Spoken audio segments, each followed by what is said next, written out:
Hi, this is Mrs. Hickson. I'm making this video to help you understand a new extension from the web store called Clearly. It's an icon that's located up once you go into web store and use it. It's a great way for us doing the citing textual evidence exercises that we do, especially if I'm giving you the option of finding an online source. What I've done is kind of I'm going to show you a couple things. First of all, I'm going to show you how to get Clearly and put onto your web browser. I'm also going to show you how to use Clearly. Now, once again, I'm demonstrating it as a reason for the purpose of doing a citing textual evidence document.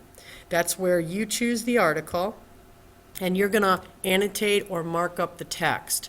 For example, I usually have you circle vocabulary words you don't know, underline sentences that relate to the prompt that I provided you, and putting asterisks next to prior knowledge or familiar ideas, and question marks next to those things in the text that make you think about something else. So I do that in many of my classes, so this is how to use this web extension. Let me first of all show you an article that I've selected. This is from USA Today.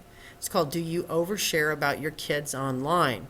Now, if I want to use this article, as you can see right away online, there's all these ads, all of this information that's going to be very distracting to me, the student, trying to annotate it. There's not a print icon here, so if I click on more, there's not really any way for me to get rid of all these areas. So I want to make it as clean as possible so when I'm annotating, I'm focusing on the words. What Clearly does, and if I go ahead and just show you, if I click on Clearly, it's going to take this article and it's going to get rid of everything that is going to distract me. So all of the ads are gone. At the bottom, all those components, all those pictures that we had are gone. And so now I just have an article that I can annotate without getting distracted. And that's what the purpose of Clearly is. And then I can either print it if I'm in the computer lab directly, or if I'm not in the computer lab and I'm on my Chromebook, I can change it to a PDF, save it in my Google Drive, and annotate it online using Clearly. So there's a couple of ways to do this. Now I'm going to show you now how to access Clearly in your web store.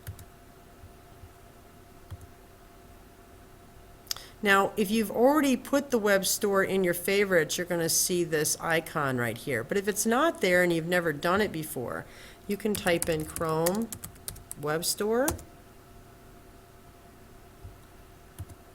click on it, and you'll want to use your bookmark feature so you always have it. Now what we want to do is not necessarily an app, but an extension, which means it remains in my browser bar like it is now. I'm going to click on Extension, and I'm going to click Clearly. And it's down here. And all I would do is I would click on Clearly and add it to Chrome. I have to be in Chrome to do it. And once I click it on Chrome, it's going to appear in my browser, and I'll be able to just click it and do what I demonstrated just a moment ago. So it's a really awesome productivity software, and when I'm asking you to do online annotation or printing it out in a computer lab, if there's a lot of ads that are already on it, this is what Clearly does, and this is what I need you to do to prepare your document.